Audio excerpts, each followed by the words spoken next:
Hi friends, ಎಲ್ರಿಗೂ ನಮಸ್ಕಾರ. ಯಾವುದೇ ಥರ ನನ್ನ ವಿಡಿಯೋ ವೈರಲ್ ಆಗಲಿ, ನನಗೆ ಲೈಕ್ಸ್ ಬರಲಿ, ಕಮೆಂಟ್ ಬರಲಿ ಅಂತ ಹೇಳ್ಬಿಟ್ಟು ಈ ವಿಡಿಯೋನ ಮಾಡ್ತಾ ಇಲ್ಲ ನಾನು. ಎಲ್ರಿಗೂ ಗೊತ್ತಿರುತ್ತೆ ಮಂಗಳಾಮುಖಿಯವ್ರ ಬಗ್ಗೆ ಒಂದು ಲೈನ್ ಹೇಳೋಕ್ಕೆ ಇಷ್ಟಪಡ್ತೀನಿ ನಾನು. ಕೇಳಿಸ್ಕೊಳ್ಳಿ. ನಮ್ಮನ್ನು ಸೃಷ್ಟಿಸಿದ ಬ್ರಹ್ಮನೇ ಅವರನ್ನು ಸೃಷ್ಟಿಸಿರೋದು.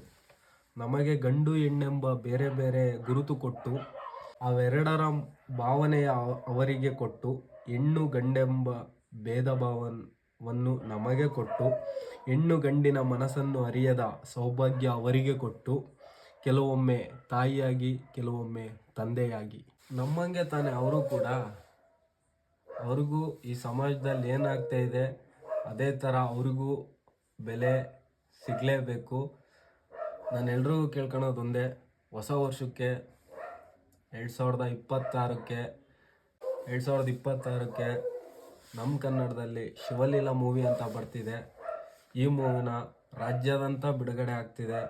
ನಮ್ಮ ದಚ್ಚು ಬ್ರೋ, ನಮ್ಮ ಡಿ ಶೆಟ್ಟಿ ಅವರು ಎಲ್ಲದಕ್ಕಿಂತ ಹೆಚ್ಚಾಗಿ ಅಮ್ಮ ಅಂತ ಹೇಳ್ತೀನಿ ನಾನು ಅವ್ರನ್ನ. ಅವ್ರು ಮಾಡಿರೋ ಸಿನಿಮಾ ಬರ್ತಾ ಇದೆ. ಎಲ್ಲರೂ ದಯವಿಟ್ಟು ನೋಡಬೇಕು ಅಂತ ನಾನು ಕೇಳ್ಕೊತಾ ಇದ್ದೀನಿ.